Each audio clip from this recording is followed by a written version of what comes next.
ಒಬ್ಬ ಕ್ರಿಕೆಟ್ ಪ್ರೇಮಿಯಾಗಿ ಹಾಗೂ leather ball ಕ್ರಿಕೆಟ್ನ ಒಂದಷ್ಟು ವರ್ಷ ನನ್ನ ಚೈಲ್ಡ್ಹುಡ್ ಡೇಸಲ್ಲಿ ಅಂಡರ್ 14-15 ಅಲ್ಲೆಲ್ಲ ಪ್ರಾಕ್ಟೀಸ್ ಮಾಡಿದ ಎಕ್ಸ್ಪೀರಿಯನ್ಸ್ ಎಲ್ಲ ಇಟ್ಕೊಂಡು ಒಂದು ವಿಷಯ ಇವತ್ತು ನಾನು ಶೇರ್ ಮಾಡೋಕ್ಕೆ ಇಷ್ಟಪಡ್ತೀನಿ.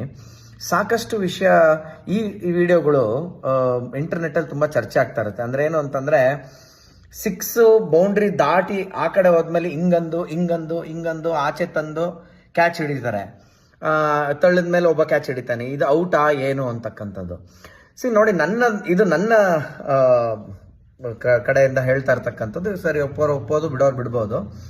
ಕ್ರಿಕೆಟ್ ಒಂದು ಬಾರ್ಡ್ರ್, ಒಂದು ಬೌಂಡ್ರಿ ಅಂತ ಹಾಕಿದ್ಮೇಲೆ, ಪ್ಲೇಯರ್ ಅಂತ ನೀನು ಈ ಕಡೆ ನಿಂತ ಮೇಲೆ ನಿನ್ನ ಟ್ಯಾಲೆಂಟು, ನಿನ್ನ ಎಫರ್ಟು, ನಿನ್ನ ಆಟ ಎಲ್ಲವೂ ಬೌಂಡ್ರಿಯಿಂದ ಫೀಲ್ಡ್ ಒಳಗೆ ಏನಿದೆ ಅಷ್ಟೇ ಅಣ್ಣ ಆಟ.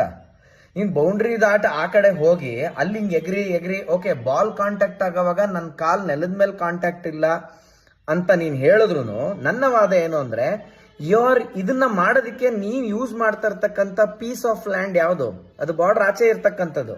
ನಾನು ನೆಲದ ಮೇಲೆ ಕಾಲಿಟ್ಟಿಲ್ಲ ಅಂದ ತಕ್ಷಣ ಬಾಲ್ ನನ್ನ ಕಾಂಟ್ಯಾಕ್ಟ್ ಬಂತು ಅಂದ್ರೆ ಹಂಗಾಗಲ್ವಲ್ಲ ಅಣ್ಣ.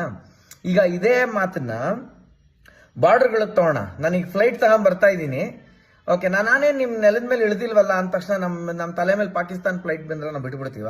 ಅಥವಾ ಇಂಡಿಯನ್ ಫ್ಲೈಟ್ ಬಾರ್ಡರ್ ಕ್ರಾಸ್ ಆಗಿ ಪಾಕಿಸ್ತಾನ ಮೇಲೆ ನಾವು ನೆಲ ಟಚ್ ಮಾಡಿಲ್ಲ ಗುರು, ಸುಮ್ಮನೆ ನಿಮ್ಮ ಮೇಲೆ ಹಾರ್ಕೊಂಡು ಹೋಗ್ತಾ ಇದೀವಿ ಅಂದ್ರೆ ಅವ್ರು ಸುಮ್ಮನೆ ಬಿಟ್ಬಿಡ್ತಾರ? ಹೇಗೆ ಅದು ನಿಷಿದ್ಧವೋ, ನಿನ್ನ ಟ್ಯಾಲೆಂಟ್ನ ತೋರ್ಸಕ್ಕೆ ಅಥವಾ ನಿನ್ನ ಕ್ಯಾಚ್ ಹಿಡುವ ಪ್ರಯತ್ನಕ್ಕೆ ನೀನು ಆ ಬೌಂಡ್ರಿಯಿಂದ ಆಚೆ ಇರುವ ಲ್ಯಾಂಡ್, ಪೀಸ್ ಆಫ್ ಲ್ಯಾಂಡ್ ನ ನೀನು ಬಳಸ್ಕೊಂತ ಇರೋದು ಕೂಡ ನಿಷಿದ್ಧ. ಸೊ ಇದು ನನ್ನ ಪ್ಯೂರ್ ಒಂದು ಇದು. ನಿನ್ ಟ್ಯಾಲೆಂಟ್ ಏನೇ ಇದ್ರು ಕ್ಯಾಚ್ ಹಿಡಿತ್ಯಾ, ನೀನ್ ಇಲ್ಲೇ ತಡೆದ್ಬಿಟ್ಟು ಬೇಕಾದ್ರೆ ಆ ಕಡೆ ಬಿದ್ದ್ಬಿಟ್ಟು ಎದ್ದು ಬಂದು ಈ ಕಡೆ ಹಿಡಿ. ಬಟ್ ಆಲ್ರೆಡಿ ಅಲ್ಲೇ ಹೋಗ್ಬಿಟ್ಟು ನೆಲ ಟಚ್ ಆಗಿಲ್ಲ ಅಂತ ಬಾಲ್ ಕಾಂಟ್ಯಾಕ್ಟ್ ನ ಒಂದು ಕ್ಯಾಚ್ ಅಂತ ಕ್ಲೇಮ್ ಮಾಡ್ತಾರಲ್ಲ. ಸೊ ನನ್ನ ಪ್ರಕಾರ ಅದು ಕ್ಯಾಚ್ ಅಲ್ಲ, ಅದು ನಾಟ್ ಔಟ್. ಎಲ್ಲಾ ತರದಲ್ಲೂ ಬ್ಯಾಟ್ಸ್ಮನ್ಗೆ ಅದು 6 ಅಂತ ಕೊಡ್ಬೇಕು ಅಂತ ನಾನ್ ಭಾವಿಸ್ತೀನಿ.